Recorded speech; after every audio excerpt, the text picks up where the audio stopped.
Hello, this is Melody, the massage therapist. I wanted to share with you some personal tips about living with Alzheimer's, coping with it.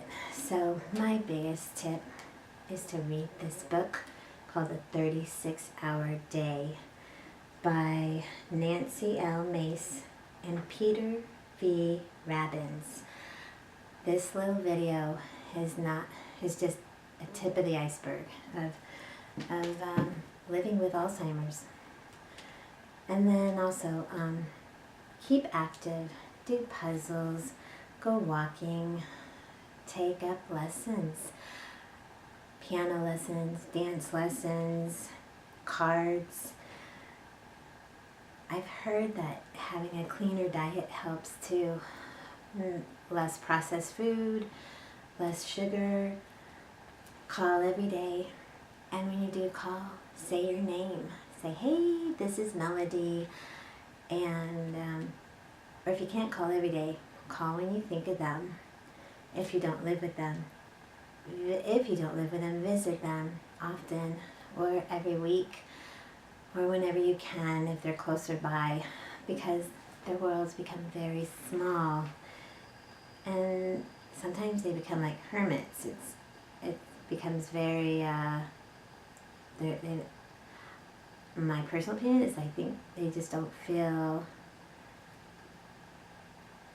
they're very vulnerable, or the world can be probably overwhelming to me. That is my personal opinion.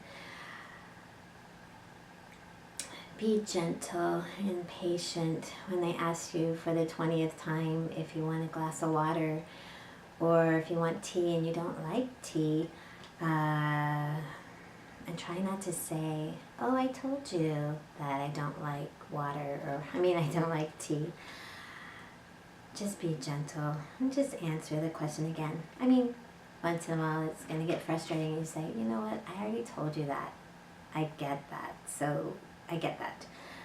You know what, if you're going to have a complex day, which can be hard on them, the book says routine is awesome.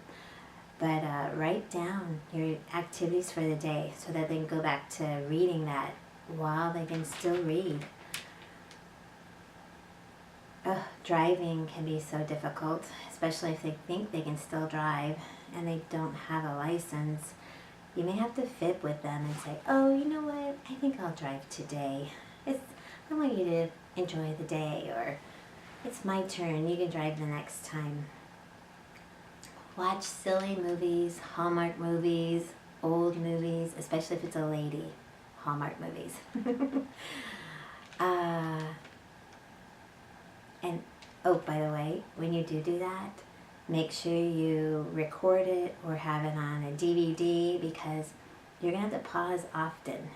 A 2-hour movie may take 3 hours because they'll question you, they'll talk about other things. So be very patient when you're watching movies. Let them continue simple tasks like cutting up fruit or laundry or setting the table. Let them do what they can while they can still do it. Simple tasks, like the book says, taking a bath can become very hard for them. Fearful because there's so many steps to taking a bath. They have to take off their clothes, and that may feel vulnerable for them. Turn on the faucet, get into the shower or bath, and with all those steps it might become very confusing. And they may become fearful of water.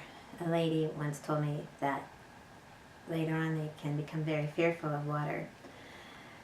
Take care of yourself. You will go crazy if you're the 24/7 caregiver without having breaks. If they're mean to you when they've always been a nice person, don't take it personally. They don't know what they're saying. And if someone is nice to you after always being mean, enjoy that new person. when you're walking and you see the same flowers every day and they see them for the first time, such a sweet moment that you get to enjoy the flowers all over again and just enjoy that time. And and when they were asking you the same question for the 20th time, sometimes just go up and give them a big hug and say I love you, and maybe try to redirect their thinking, because it's like a broken record in their head and it just keeps going over and over in their mind. No two situations are the same, so each day is just its own challenge. Oh, there's a website, jigzone.com, JIGZONE.com, for puzzles and brain teasers and brain stimulators to help. It's a great resource for help. And on Facebook, a while back, I heard a story about an old man who had an early doctor's appointment, and he wasn't being seen, and he wasn't being seen. He was getting fidgety, he was looking at his clock watch. And finally the nurse said, "Do you need to be somewhere else?" And he said, "I have breakfast with my wife every morning." Sorry. "She doesn't remember me, but I remember her. Just remember, they have skin. They hurt. They matter. They matter." Thanks for listening. Have a beautiful day. Bye-bye.